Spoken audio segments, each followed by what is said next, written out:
Assalamualaikum warahmatullahi wabarakatuh. Waalaikumsalam. Bismillahirrahmanirrahim. Alhamdulillah jadi wassalatu wassalamu ala sayyidina Muhammadin Uli hidayati wa ala alihi wa sahbihi. Yang saya hormati kepada ibu kepala sekolah, yang saya hormati bapak ibu guru SD Negeri 1. Pertama-tama marilah kita awali pembelajaran praktek mengajar nyata dengan bacaan Al-Quran. Mudah-mudahan kita senantiasa diberi kelancaran, diberi kemudahan. Al-Fatihah.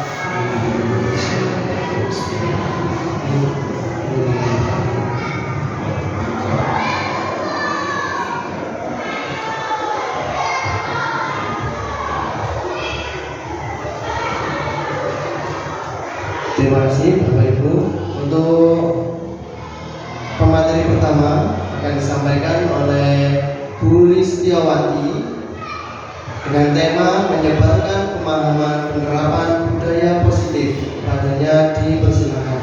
Assalamualaikum warahmatullahi wabarakatuh. Waalaikumsalam.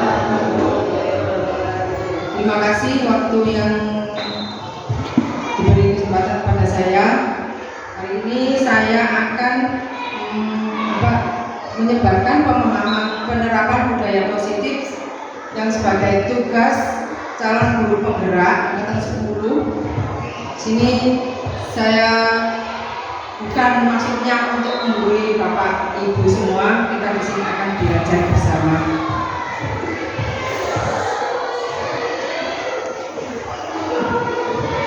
Sebelumnya saya sapa dulu.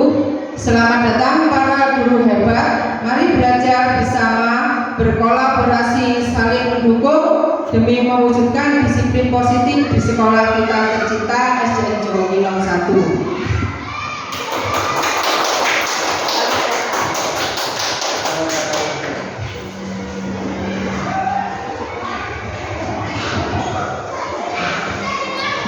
Di sini saya akan memaparkan tentang pembelajaran dengan paradigma baru. Pembelajaran dengan paradigma baru merupakan pembelajaran yang dirancang berdasarkan prinsip pembelajaran berdiferensiasi, sehingga para peserta didik belajar sesuai kebutuhannya berdasarkan tahap perkembangan sesuai dengan teori psikologi modern untuk mewujudkan profil pelajar Pancasila. Nah, selama ini kita mungkin belajarnya dengan cara klasikal, yaitu dengan semuanya dianggap sama. Tapi kalau pada profil pelajar Pancasila, yaitu belajar dengan seperti dipeta-petakan sesuai kebutuhan dan karakter siswa. Nah, Bapak Ibu pastinya sudah tahu ya, profil pelajar Pancasila itu ada 6. Mungkin ada yang Bapak Ibu ketahui. Salah satunya apa Bapak Ibu? Ya, Bu Mida. Beriman bertakwa kepada Tuhan Yang Maha Esa dan berakhlakul karimah. Berakhlakul karimah, atau kalau di itu berakhlak mulia. Yang lain mungkin Bu Ella? Berkebinekaan global salah satunya. Bu Erna?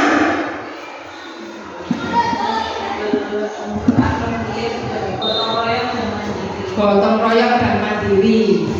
Pak Kumedi mungkin? Bernalar kritis dan kreatif. Ya, bernalar kritis dan kreatif itu yang akan kita wujudkan kepada siswa kita di SDN Jawa Winong 1. Untuk pemaparan hari ini kita mulai dengan konsep utama modul budaya positif, yaitu ada disiplin positif, motivasi perilaku manusia, keyakinan kelas, kebutuhan dasar manusia, posisi kontrol restitusi dan segitiga restitusi. Nah, Bapak Ibu, kita akan membahas tentang disiplin positif. Ya. Mungkin kalau ada atau mendengar kata-kata disiplin, yang ada di benak Bapak Ibu itu apa? Mungkin mematuhi aturan. Kalau sudah ketemu kata aturan,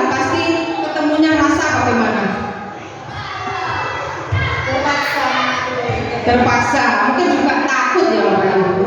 Nah, disiplin positif dalam budaya kita, makna kata disiplin dimaknai menjadi sesuatu yang dilakukan seseorang pada orang lain untuk mendapatkan kepatuhan. Kita cenderung menghubungkan kata disiplin dengan ketidaknyamanan. Ketidaknyamanan yaitu mungkin yaitu tadi takut kalau nanti contohnya datang terlambat pasti kena hukuman. Nah, sebagai pendidik tujuan kita adalah menciptakan anak-anak yang memiliki disiplin diri sehingga mereka bisa berperilaku dengan mengacu pada nilai-nilai kebajikan universal dan memiliki motivasi intrinsik bukan ekstrinsik. Contohnya memiliki motivasi yang ekstrinsik itu misalnya kalau saya akan datang terlambat pasti saya akan kena hukuman. Jadi anak itu merasa seperti takut untuk melakukannya. Tapi kalau motivasi intrinsik itu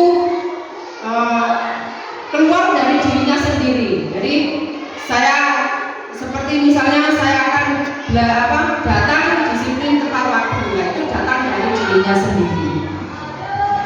Disiplin positif merupakan salah satu penerapan disiplin yang bertujuan untuk menumbuhkan kesadaran serta memberdayakan peserta didik tanpa mengharapkan imbalan, ancaman atau hukuman. Jadi seperti yang saya katakan tadi, bukan untuk saya datang tepat waktu agar dipuji oleh Bapak Ibu guru atau nanti saya mengerjakan PR saya akan mendapat hadiah. Nah, nilai-nilai kebajikan adalah sifat-sifat positif manusia yang merupakan tujuan mulia yang ingin dicapai setiap individu. Nilai-nilai tersebut bersifat universal dan lintas bahasa, suku, bangsa, agama maupun latar belakang. Dengan mengaitkan nilai-nilai kebajikan yang diyakini seseorang, maka motivasi intrinsiknya akan terbangun sehingga menggerakkan motivasi dari dalam untuk dapat mencapai tujuan mulia yang diinginkan. Nilai kebajikan yang diinginkan dicapai oleh setiap anak Indonesia yang kita kenal dengan profil pelajar Pancasila. Yang kedua yaitu motivasi perilaku manusia.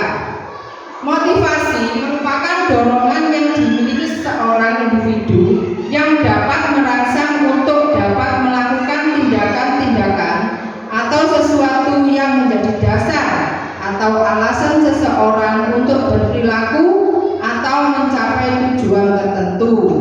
Misalnya untuk menghindari ketidaknyamanan atau hukuman. Murid melakukan disiplin diri karena ia takut untuk dihukum. Ini merupakan motivasi ekstrinsik. Motivasi perilaku yang manusia yang kedua yaitu untuk mendapatkan imbalan atau penghargaan dari orang lain. Misalnya murid melakukan disiplin diri karena ia ingin mendapat imbalan. Nah, ini juga merupakan motivasi ekstrinsik. Yang ketiga, motivasi untuk menjadi orang yang mereka inginkan dan menghargai diri sendiri dengan nilai-nilai yang mereka percaya. Contohnya, murid melakukan disiplin diri karena ia sadar akan nilai kebajikan dirinya. Nah, ini merupakan motivasi intrinsik. Konsep disiplin dengan identitas gagal. Ada hukuman dan penghargaan. Contohnya kalau hukuman yaitu bersifat menyakitkan, tidak nyaman, murid takut, memaksa, murid menyembunyikan kesalahan, murid menjadi rendah diri. Sedangkan konsep disiplin dengan identitas gagal, penghargaan, tidak efektif, merupakan merusak hubungan atau sifat iri, mematikan kreativitas, menghukum dengan cara memberi ranking dan merampas hak menghargai dirinya.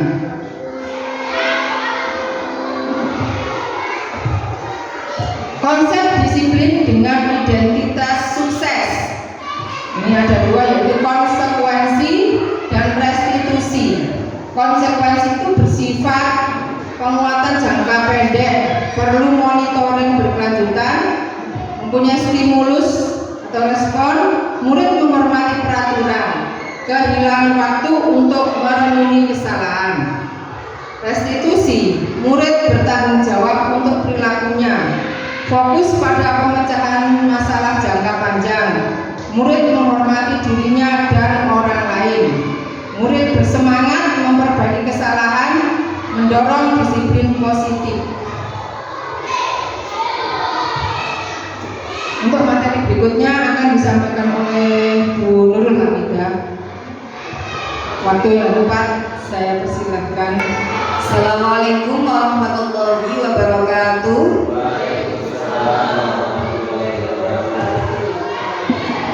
Salam dan bahagia. Kenapa kok salam dan bahagia? Salam dan bahagia ini adalah ciri khas dari salam dari guru penggerak. Karena tujuan pendidikan adalah mencapai keselamatan dan kebahagiaan. Baik Bapak Ibu, supaya tidak tegang, kita ya dulu ya. Ya dulu, cuma tidak tegang. Bu Garis juga temukan lainnya. Ini sampai kelompok. Kalau saya bilang salam guru penggerak, gimana Bu Garis? Bergerak, menggerakkan. Salam guru penggerak.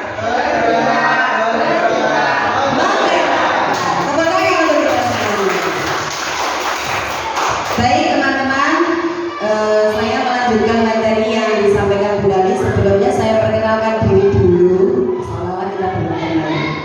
Saya Nurul Hamidah, kelas 268B CGP Angkatan 10 Kabupaten Jombang. Hari ini kami berkolaborasi menyampaikan pemahaman tentang budaya positif yang ada di sekolah.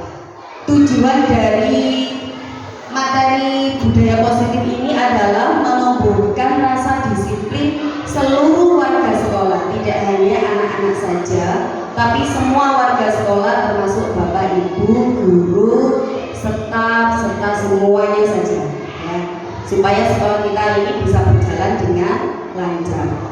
Nah, seperti yang sudah dijelaskan Bu Lis tadi tentang pengertian disiplin seperti apa, kemudian nilai-nilai kebajikan itu seperti apa, saya melanjutkan yaitu tentang konsep pendekatan restitusi. Nah, konsep pendekatan restitusi itu apa Bu? Yaitu sebuah cara menanamkan disiplin positif pada murid. Restitusi sendiri itu artinya adalah proses menciptakan kondisi bagi murid untuk memperbaiki kesalahan mereka sehingga mereka bisa kembali pada kelompok mereka dengan karakter yang lebih kuat. Ini menurut Gosen 2004. Maksudnya restitusi ini ketika anak berbuat salah, kita jangan langsung menjatuhkan mereka, ya. Tapi kita bimbing mereka untuk menemukan jalan keluarnya seperti apa supaya dia tidak mengulangi kesalahannya lagi. Itu namanya restitusi, yaitu menciptakan kondisi untuk memperbaiki kesalahan yang dilakukan oleh seseorang. Itu namanya restitusi. Nah, ciri-ciri restitusi itu adalah yang pertama, bukan untuk menebus kesalahan, tetapi untuk belajar dari kesalahan. Yang kedua adalah memperbaiki hubungan. Yang ketiga, tawaran, bukan paksaan. Kemudian menuntun untuk melihat ke dalam diri, lalu mencari kebutuhan dasar yang mendasari tindakannya itu apa, dan fokus pada karakter bukan tindakan. Berikutnya adalah fokus pada solusi, kemudian mengembalikan murid yang berbuat kesalahan menjadi manusia yang lebih baik kepada kelompoknya. Ini pengertian restitusi. Konsep disiplin pendekatan restitusi ini sebuah cara untuk menanamkan disiplin positif pada murid. Misalnya contoh kasus ada siswa sering tidak mengerjakan PR. Pasti Bapak Ibu menjumpai ya anak-anak yang tidak mengerjakan PR. Nah, ini perbedaan-perbedaan jika kita memilih tahap-tahap menangani anak-anak yang sering tidak mengerjakan PR. Kalau kita menerapkan hukuman, maka guru akan menghukum. Sini maju, siapa yang tidak mengerjakan PR berdiri di depan. Nah, itu berarti kita menerapkan hukuman. Tapi kalau kita mengambil langkah konsekuensi, berarti sebelumnya itu guru sudah mengadakan kesepakatan dengan anak-anak. Anak-anak ibu memberi PR ini. Nanti kalau tidak mengerjakan, ayo apa sanksinya? Misalnya, kalau nggak mengerjakan PR nanti sanksinya nyapu kelas bu, misalnya. Maka ketika ada anak yang tidak mengerjakan PR, penjenengan tinggal mengingatkan saja. Ayo, yang tidak mengerjakan PR kemarin apa? Ayo. Nah, misalnya gitu. Kalau misalnya ini anaknya tadi kesepakatannya yang tidak mengerjakan PR disuruh nyapu, ya berarti harus nyapu. Nah, silakan sekarang ambil sapunya. Belajar itu. Tapi kalau restitusi ini guru menanyakan keyakinan kelasnya dulu, kemudian guru terbuka dan murid menghormati dirinya dan orang lain. Jadi guru dengan hati-hati bertanya, kenapa kok tidak mengerjakan PR, alasannya apa, jadi genah-genah. Kalau tidak mengerjakan PR konsekuensinya apa, kesempatan kelasnya gimana, kalau setelah ini kamu harus bagaimana. Oh ya bu, kalau begitu saya tidak mengulangi lagi. Nah seperti itu.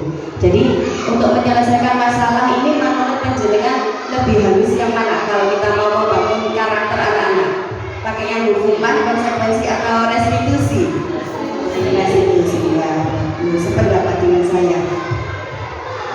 Selanjutnya, nah sebelum itu supaya menegakkan disiplin terutama di kelas ini mudah, maka kita langkahnya adalah kita membuat kesepakatan kelas atau keyakinan kelas. Keyakinan kelas ini berbeda dengan peraturan sekolah ya. Kalau peraturan sekolah itu kan yang buat kebanyakan adalah bapak ibu guru. Biasanya ditambah anak-anak ini peraturan kelasnya, maka anak-anak akan mau tidak mau harus patuh. Nah, tapi kalau keyakinan kelas ini mengapa kita memiliki peraturan penggunaan masker dan mencuci tangan setiap saat? Mengapa kita memiliki peraturan harus memakai helm pada saat mengendarai motor? Nah, kalau keyakinan kelas ini disusun oleh anak-anak sendiri dan gurunya. Misalnya, anak-anak supaya kelas ini tertib, apa yang harus kita lakukan? Jadi bu tidak boleh rame. Nah, penjaga catat dulu. Kalau keluar harus izin. Ya, tidak boleh makan dan minum. Nah, artinya keyakinan kelas itu kesepakatan guru dan murid-murid atau siswa yang ada di kelas tersebut. Itu adalah keyakinan kelas. Mungkin tiap kelas akan berbeda kesepakatannya. Tergantung. Sangat penting keyakinan kelas, karena dengan keyakinan kelas maka anak-anak itu akan dengan mudah untuk apa ya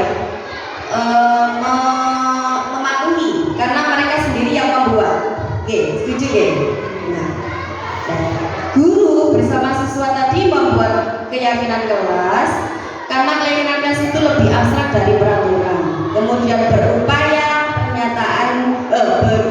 pernyataan universal sedikit saja agar mudah diingat. Jadi peraturannya itu singkat-singkat saja. Misalnya harus tertib, tidak boleh ramai, jujur, tidak keluar saat jam pelajaran, jadi tidak panjang-panjang seperti peraturan sekolah.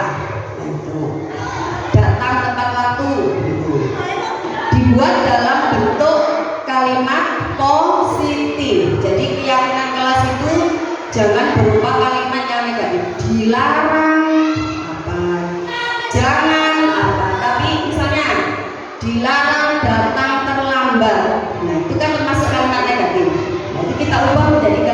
positif, tegasnya bagaimana? Datang tepat waktu, makan, dilarang makan minum di dalam kelas. Kalau dibuat jadi kalimat positif, makan minum di luar kelas. Nah, seperti itu berupa kata positif. Lalu sesuai dengan kondisi kelas dan sekolah akan mudah diterapkan. Ini semua warga sekolah atau kelas dilibatkan saat membuat keyakinan kelas. Nah, semua itu seorang anak itu kadang melakukan sebuah kesalahan itu karena dia untuk memenuhi kebutuhannya. Misalnya ada anak yang malas di dalam kelas, dia pengennya itu bermain, kesenangannya adalah bermain. Nah, akhirnya dia melanggar peraturan atau melanggar kesepakatan kelas karena kebutuhannya tidak terpenuhi, yaitu kebutuhan kesenangan itu tadi.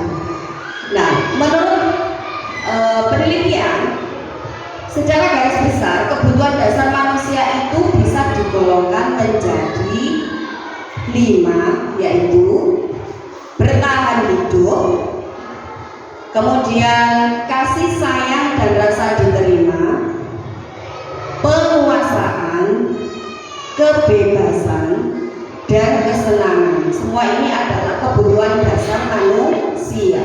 Semua orang pasti punya kebutuhan seperti ini. Penjelasan Zoyo pasti pengen ini ya, survive, bertahan hidup, butuh kasih sayang, ya pasti ya.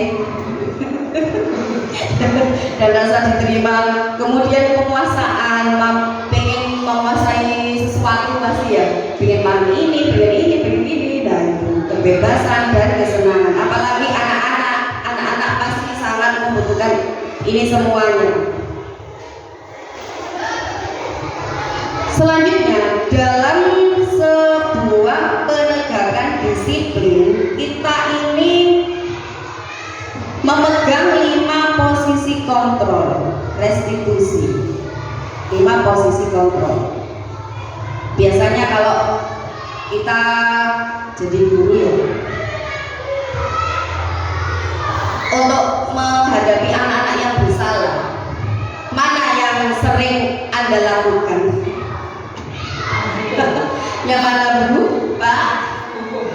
Apakah penjaringan jadi penghukum, atau pembuat rasa bersalah, atau jadi teman, atau jadi pemantau, atau jadi manajer? Kalau posisi kontrol kita jadi penghukum, kalau ada anak salah pasti suara kita akan lebih tinggi. Oke, Ren, lah fotokopi lah. Sini, ambil siapa? Nah, itu namanya penghukum. Spontan. Hukuman yang dikeluarkan itu juga spontan. Sana, berdiri di depan kelas atau nyapu sana. Nah, biasanya kata-katanya itu kasar, negatif, itu penghukum. Kalau pembuat rasa bersalah, anak itu malah jadi tambah pedih. Sampai mula apa sih? Bolak-balik lah begitu wis mantul. Ojo senengane lewes lah, sampe gak sakno ambek buku. Nah, boleh kan merasa bersalah. Ya itu pembuat rasa bersalah. Kalau jadi teman, nulungane ya senengane kok begino, bulinan, wajah pelajaran, seperti itu teman-teman. Kalau jadi pemantau, tinggal melihat mana anak-anak yang melanggar kesepakatan kelas dan tidak. Loh, yuk, ini apa? Nek gak garang PN disuruh apa? Iya Bu, disuruh nyapu. Nah sekarang berarti kamu harus ya nyapu Bu. Nanti berarti kita jadi pemantau. Kalau dari jadi manajer, maka kita panggil anaknya baik-baik, kita ajak ngobrol, lapo kok senengane gak garang PN.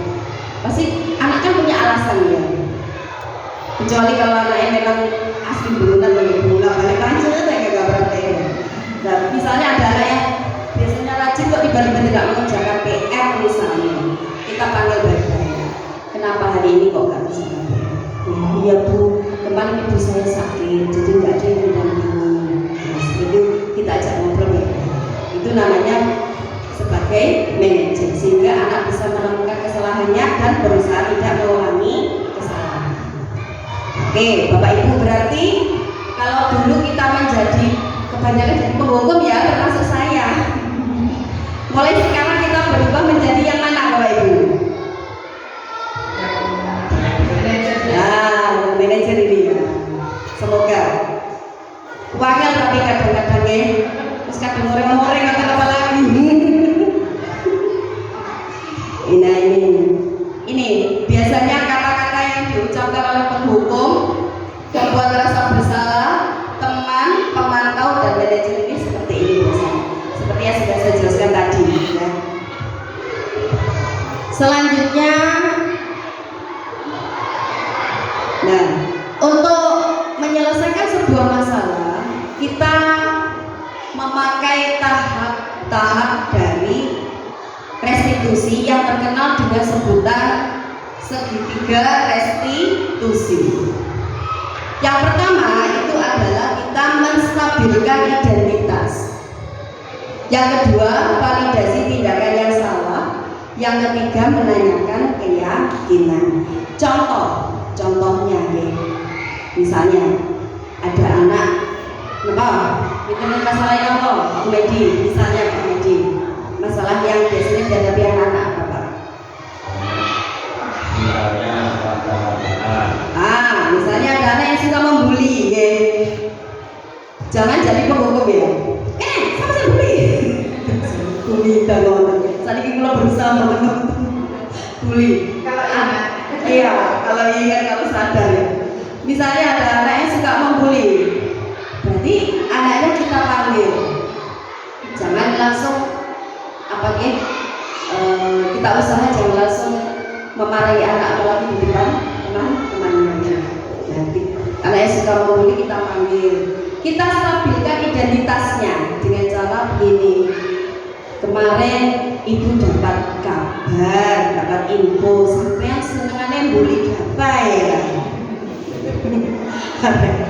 Oh ibu, kita stabilkan identitasnya dulu. Jangan langsung jadi sampai kesenangan ini, jangan seperti itu. Tapi kita stabilkan dulu.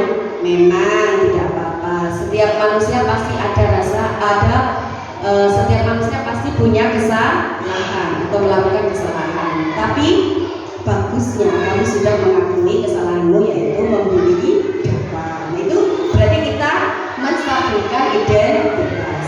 Selanjutnya, validasi tindakan yang salah.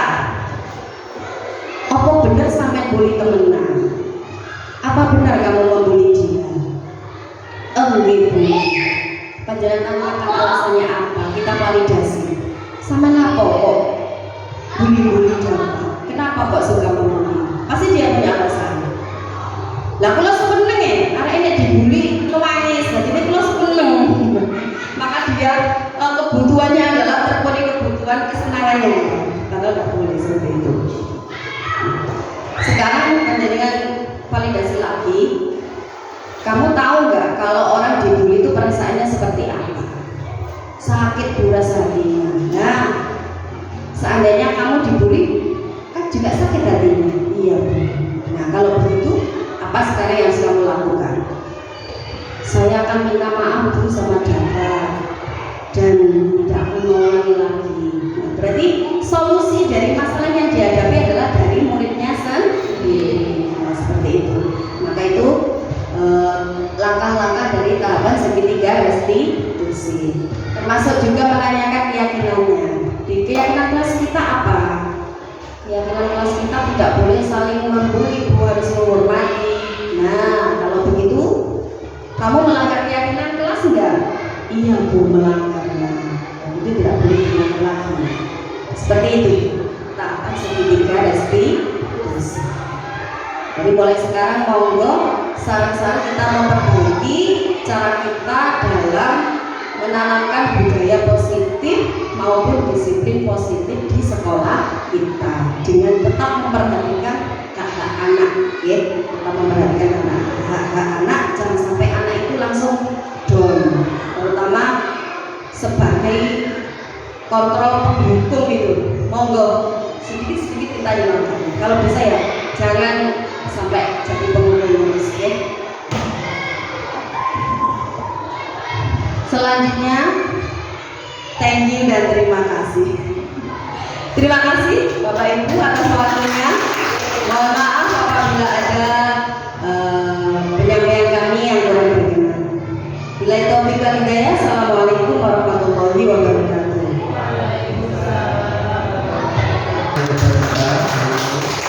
Luar biasa. Kita tutup dengan bacaan hamdalah bersama-sama. Alhamdulillah. Sekian dari saya. Wassalamualaikum warahmatullahi wabarakatuh.